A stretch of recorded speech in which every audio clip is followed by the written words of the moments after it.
Vëllezër të nderuar, xhamatlit të pranishëm, Allahu Azza wa Jall na gëzoi neve besimtarve me gëzime të shumta.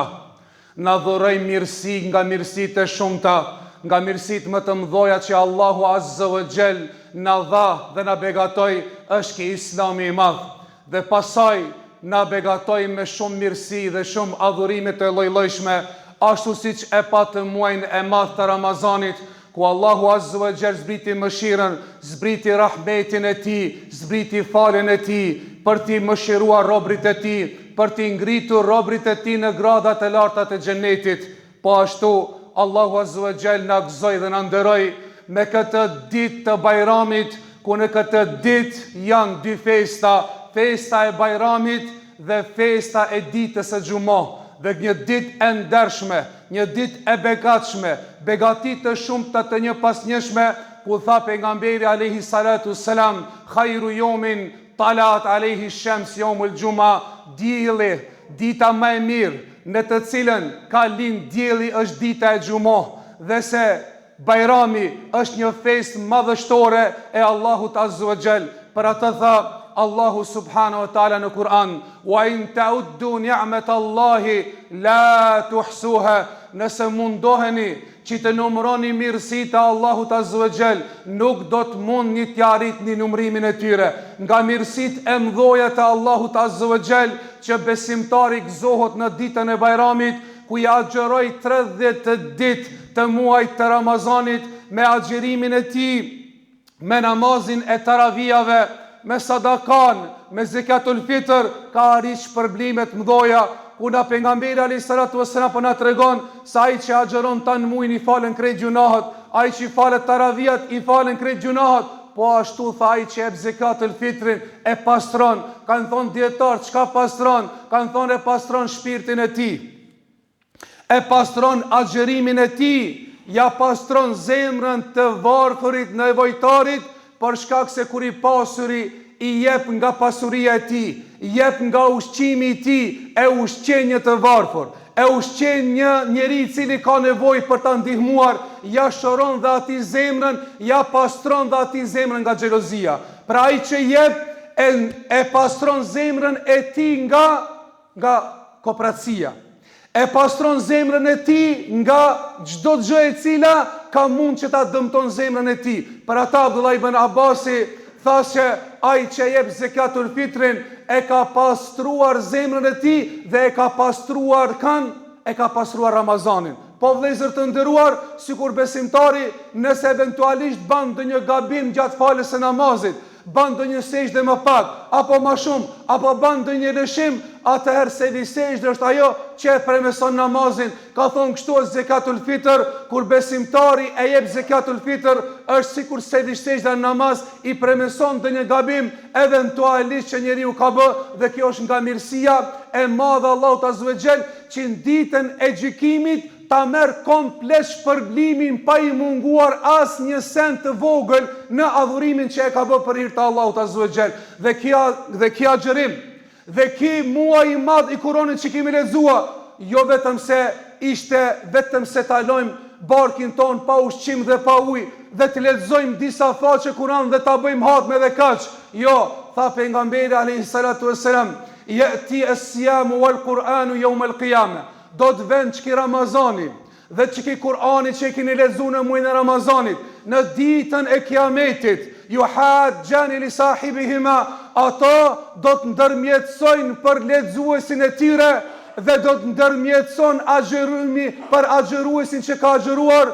Do të thot agjerimi në ditën e Kiametit, o Allah, unë e privova atë nga ushqimi, nga pija, nga knatësit e kësaj dynjojës. O Allah, shpërbleje, kompenzoje atë me xhenet. Do të thot Kur'ani, o Zot, unë e privova ata nga xhumi dhe nga shtrati i natës. Ai lexonte natën dhe u mundonte ta bën një hatme, 2 hatme dhe 3 hatme, më shumë dhe më pak. Dhe tha pejgamberi alayhis salatu wassalam, fa yashfa'an, Kur'ani dhe agjerimi do të ndërmjetësojnë për ta shtinë xhenet këtë person i cili ka agjeruar dhe i cili ka lexuar Kur'an. Po vëllezër të nderuar, ky muaj ishte aq i madh dhe ishte muaj i begatshëm, dhe me kaq nuk mbaron muaj i Ramazanit. Nëse Ramazani ka kaluar, nuk ka kaluar adhurimi. Nëse është Zoti i Ramazanit dhe mëshira e cila ka qenë muaj mëshirës, mëshiruesi ende vazhdon el Hayyul Qayyum, është i gjalli i cili adhurohet. Për atë tha Allahu Azza wa Jall: "Wa'bud rabbaka hatta ya'tiyaka al-yaqin", adhuroj Zotin tënd derisa të japsh emanetin, frymëmarrjen e fundit Allahut Azza wa Jall. Nëse ka mbaruar Ramazani, nuk ka mbaruar namazin. Nëse ka mbaruar Ramazani, nuk ka mbaruar agjërimi nafile. Për atë tha pejgamberi alayhi salatu wassalam: "Men sama yawman fi sabilillah, ba'ada Allahu wajhahu 'anil nari 70 kharifa", ai që agjeron një ditë për hir të Allahut, Allahu Azza wa Jall do t'ja largon fytyrën nga zjarmi i xhehenemit 70 vite. Pashtu tha pejgamberi alayhi salatu wassalam: "Men sama Ramadan", ai që agjeron muajin e Ramazanit, thumma atba sitta min Shawwal, kana kasami dahr, ai që agjeron muajin e Ramazanit, pastaj ja bashkangjet 6 ditë të muajit Shawwal, që kemi hyrë në muajin Shawwal, thot e ka shpërblimin sikur me agjeru në vjet të plot pa e prishën. Po vëllezër të nderuar, se Allahu Azza wa Jall muajin e Ramazanit e shumë fishon deri në 10. Derisa një muaj njeriu nëse ka agjeruar Ramazan, Allahu nga mëshira e tij, nga rahmeti i tij, ja ban atë muaj sikur se të kishte agjeruar 10 muaj.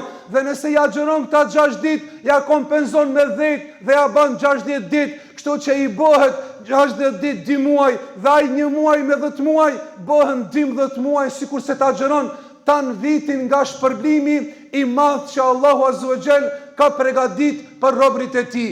Pse Allahu Azza wa Jall në fund të ajetit për agjerimin çka tha: "Walitukmilu al-idda walitukabbiru Allaha ala ma hadakum la'allakum tashkurun". Ramazanin Allahu Azza wa Jall do të bëri për t'i plotësuar ditët dhe në fund për ta madhruar Allahun dhe për ta falendëruar Allahun Azza wa Jall për mirësi që Allahu Azza wa Jall ja i ka dhënë besimtarët. Vëllezër të nderuar, është Bajrami dhe kaloi Ramazani, mirë po nuk duhet ne që ta lëm xhamien. Nëse kemi ardhur dhe kemi fal 30 ditë taravia dhe kemi fal ka 20 rekat dhe me gjithë taravi kemi fal 33 rekat dhe kemi fal çdo ditë, e mos ta braktisim për 5 kohë namazit që të zbrazët xhamia. Nëse Ramazani ka kaluar, xhamia dhe adhurimi ka mbetën. Nëse kemi lexuar Kur'an, vëllezër të nderuar, jashtë Ramazanit, mos ta braktismi librin e Allahut, ta mshelmi, ta vendojmë në radhë dhe themi Kur'an, shihemi me tin Ramazanin tjetër, ka me fillu prap me të lexu tije. Jo, nuk ban besimtari kështu dhe nuk i ka hije kështu. Do të me qenën në vazhdimsi me librin e Allahut. Çdo ditë njeriu që zgjohet në mëngjes, çdo ditë njeriu që ka një kohë të vogël, sa që ki kohë me pi një kafe, apo ki kohë një bisedë me banë një bisedë me Zotin tanë. Sepse ti kur lexon Kur'an, ban bisedë me Zotin tanë. Ti kur lexon Kur'an, Zoti t'jep dritë. Para mendoje atë ditë ta nisish me bereqet, ta nisish me dritë, duke u inspiruar nga ajetet që ti do t'i lexosh. Ndoshta nëse s'ke mundësi me lexu një xhuz di xhuza, qoftë edhe një faqe Kur'an, e atë faqe ndoshta një jep ata o di ajete, ti marrësh në koment dhe në përkthim që t'jetë kjo stimulim për ti dhe t'jetë dritë që ta vazhdojsh pastaj ditën. Po vëllezër të nderuar, po ashtu dhe nëse e kemi lënën Ramazanin me namaz nate, mës ta lëm natët tjera, bile nëse duhet ndonjëherë t'i falim direqat. Po nëse s'kemi mundësi me i fal direqat, bile namazën e vitrit ta vanojmë pak më vonë, të marrim një abdes dhe ta konsiderojmë sikur se këtë kemi fal taravi apo kemi fal namaz nate, dhe normal që Zoti e regjistron se një vepër e mirë e cila e ke bërë, domethënë natën, konsiderohet një shpërblim i madh, e kjo të vazhdon deri në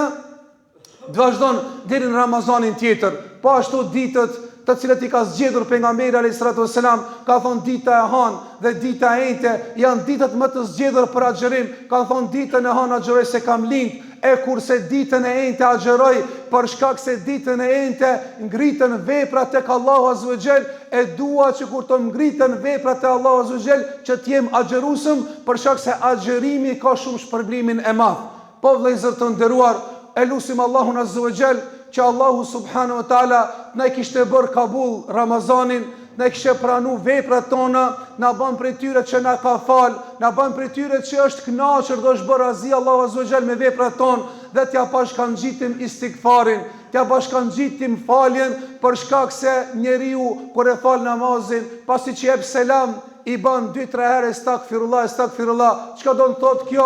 Ne s'kemi bu gjuna gjatë namazit, mirë po çki istigfari jot që e ban, nëse kilon ndonjë mangësi të vogël, istigfari jot i premeson këta gjona. Dhe në fund sahabët, shokët e Muhamedit alayhi salatu wasalam, masi e krishin muajin e Ramazanit, shumë bëshin dua dhe lutje, e lutnin Allahun azza wa jall që Allahu t'ja pranon agjërimin dhe kështu do të jetë besimtari ku lut Allahun azza wa jall që t'ja pranon agjërimin, t'ja pranon veprat e mira, e t'i regjistron në regjistrin e veprave të mira që do t'ju gëzon në ditën e Kiametit, kur do takoni Allahun azza wa jall me agjërimin tuaj, kur takoni të gëzuar, thot se besimtari ka dy gëzime, gëzimin kur e ha iftarin dhe gëzimin kur ta takon Allahun azza wa jall në xhenetin e tij me veprat e mëdha të Ramazanit që i ka marrë nga ky muaj i mëshirës, nga ky muaj i madh, ky muaj i Ramazanit. Allahumma amin.